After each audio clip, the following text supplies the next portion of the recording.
Bonjour tout le monde et merci de votre intérêt pour la grille EcoPlus. Je m'appelle Luc Belzile, je suis économiste principal à l'Institut du Québec et je vais vous accompagner pour le tutoriel d'utilisation de la grille EcoPlus. Alors, comme vous le voyez à votre écran, la grille EcoPlus se présente sous la forme d'un chiffrier électronique et on est directement dans la page d'accueil du fichier. Et dans cette page d'accueil, bien, vous avez différentes informations qui vous dit un peu qui vous précise les origines de l'outil. Donc, c'est le fruit d'un partenariat entre l'Alliance Switch et l'Institut du Québec. Et vous avez différentes informations sur la page d'accueil, dont deux ouvrages de référence qui sont suggérés à l'utilisateur. Mais tout d'abord, ce qu'on demande à l'utilisateur, c'est d'identifier l'entité qui va être évaluée. Alors, ça peut être une entreprise ou un projet. Et pour l'instant, pour les fins de l'exemple, on va tout simplement l'appeler tutoriel. Alors, si on va maintenant au bas de cette page-là, on va retrouver des boutons de navigation en noir. Ce sont des boutons qu'on va retrouver aussi dans les autres pages. Alors, c'est une façon là, de les repérer. Alors, pour l'instant, on va aller directement aux instructions. Alors voilà, la page d'instructions, ce n'est pas très long, il y a une dizaine d'instructions, mais c'est très important que l'utilisateur en prenne connaissance dès le départ, à la première utilisation surtout. Et ici, j'attirerai votre attention sur la zone ombragée en jaune qui mentionne que le chiffrier est protégé par mot de passe. Le but de cette protection n'est pas de limiter l'accès aux différentes formules, mais plutôt d'éviter des erreurs qui arriveraient par inadvertance. Et donc, on donne même le mot de passe là, pour les utilisateurs qui seraient assez à l'aise d'utiliser le chiffrier sans la protection qui est déjà prévue. Le restant des instructions, bien, c'est très important de les lire. Ça donne de l'information sur la structure d'évaluation, la pondération, comment les composantes, les thèmes et les indicateurs ont été choisis. Et donc, ça donne une bonne compréhension à l'utilisateur pour le restant de l'évaluation. Alors maintenant, si on va directement à la grille, on est à la page principale où on va faire l'évaluation, où on va inscrire les principales informations. Alors, ce que vous voyez ici dans la page principale, tout d'abord, vous voyez que le nom de l'entité a été reproduit. Vous voyez où mon curseur est situé, le nom tutoriel. Mais si on va à la toute première colonne de la page, ce qu'on y voit, ce sont les principales composantes du développement durable.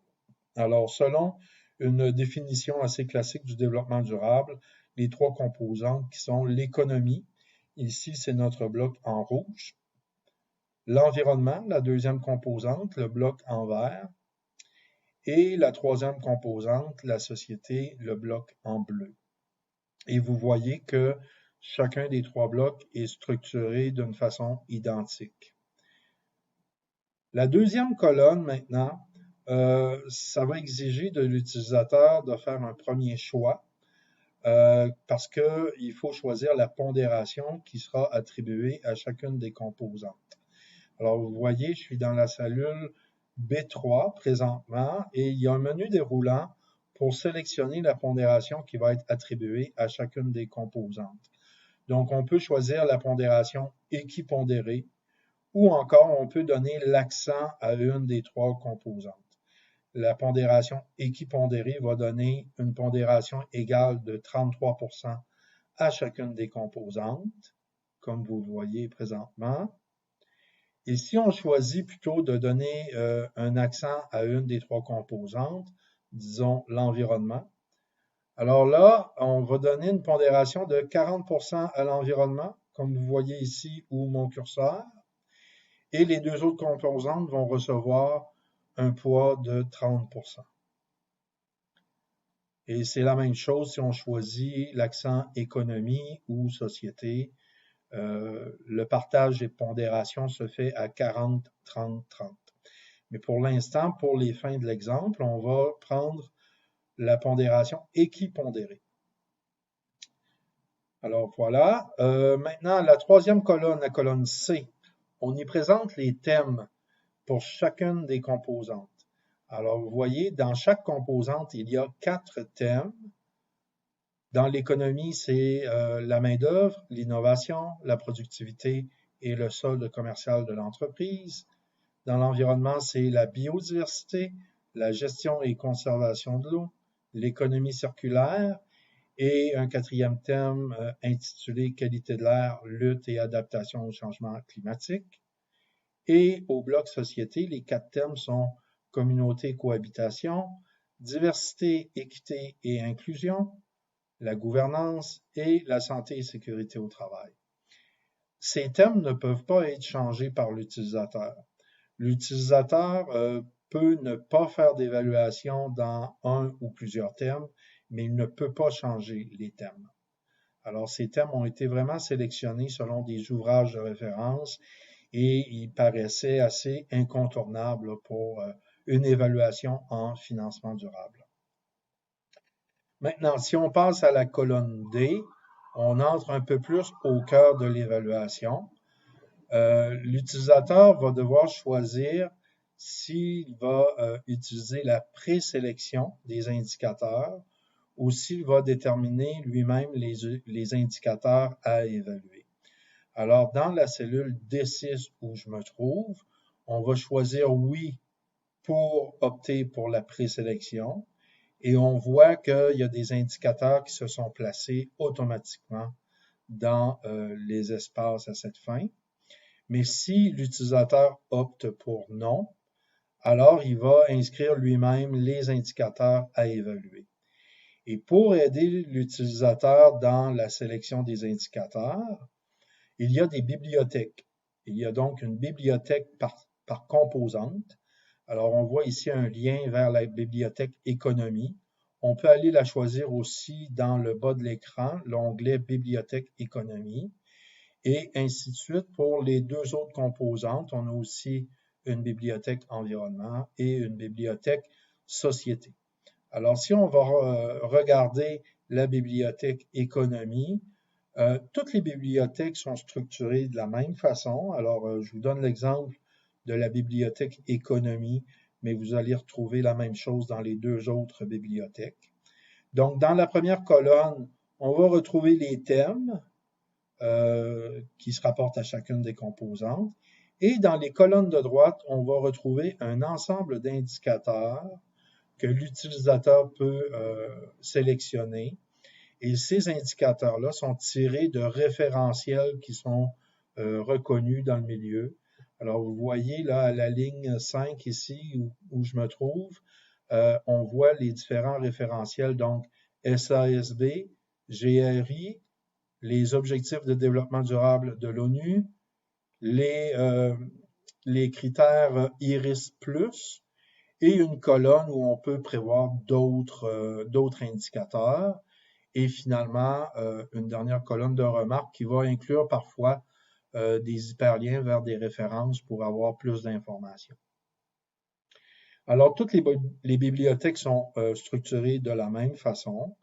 Donc, on peut retourner à la grille et pour les fins de l'exemple, on va utiliser la présélection. Alors, comme on voit, on a des indicateurs qui sont déjà inscrits et ce qui nous reste à faire maintenant, c'est vraiment d'attribuer une notation pour chacun des indicateurs. Donc, l'utilisateur est appelé à inscrire une notation qualitative à partir du menu déroulant qu'on retrouve dans la colonne E. Alors, vous voyez, il y a différentes options d'évaluation qualitative. Si on inscrit, par exemple, excellent, on va voir une note quantitative apparaître automatiquement. Si on utilise plutôt conforme aux attentes, on va voir une autre note être inscrite automatiquement dans la notation quantitative. Et pour l'utilisateur, évidemment, qui sera intéressé à connaître le sens de la notation qualitative, bien, on l'invite à aller prendre connaissance de l'échelle d'évaluation où on retrouve la justification et l'explication pour les différentes pondérations. Donc, ici, on voit pour les pondérations par composante. Et ici, on voit aussi l'échelle de notation des indicateurs. Alors, l'utilisateur peut trouver toutes les explications nécessaires aux pondérations et aux notations. Alors, si on retourne à la grille maintenant, je vais compléter la notation. Et pour les fins de l'exemple, je vais y aller au hasard tout simplement. Là, je ne vais pas faire une évaluation très formelle. Alors, j'attribue des notes comme ça et vous voyez que des notes sont inscrites à chacun des indicateurs. Et ensuite, il y a une note pour la composante économie. Et il y a un calcul de pondération qui se fait selon la pondération qu'on a choisie au tout début, où vous voyez mon curseur. Alors, c'est le calcul qui est fait. Il y a une sommation des notes par indicateur et ensuite une pondération pour la composante. Et c'est la même chose qui va se produire dans les deux autres blocs. Alors, je vais y aller avec à nouveau des évaluations aléatoires. Tiens, je vais choisir ici médiocre et vous voyez que médiocre va donner une note de 0. Ça, c'est vraiment le degré où l'entreprise ou le projet n'a pas fait de démarche encore, mais on veut inscrire une évaluation. Et finalement, le bloc société, on va y aller encore aléatoirement. Et je termine comme ça avec une note, une évaluation globale de financement durable de 51,6%. Bon, pour l'instant, ça ne veut pas dire grand-chose parce que je suis allé vraiment au hasard de façon aléatoire, mais d'ordinaire, avec une évaluation sérieuse, la note, l'évaluation globale vous donne quand même beaucoup d'informations. Et pour avoir cette information-là, vous pouvez consulter le rapport qui présente une synthèse des notes. Alors ici, on a un rapport où on a à nouveau notre évaluation globale de 51,6, mais aussi on a des notes pour chacune des composantes. Et vous voyez dans l'exemple qu'on a présentement, on a des notes plus fortes en économie et en société, mais une note plutôt faible en environnement. Alors, ça permet de voir, pour l'utilisateur, ça permet de voir les forces et les faiblesses dans l'évaluation de la démarche de développement durable. Et finalement, après avoir vu cette évaluation-là, le rapport qui présente une synthèse de l'évaluation, l'utilisateur peut aller consulter les explications sur la notation que l'on trouve à la toute fin du chiffrier.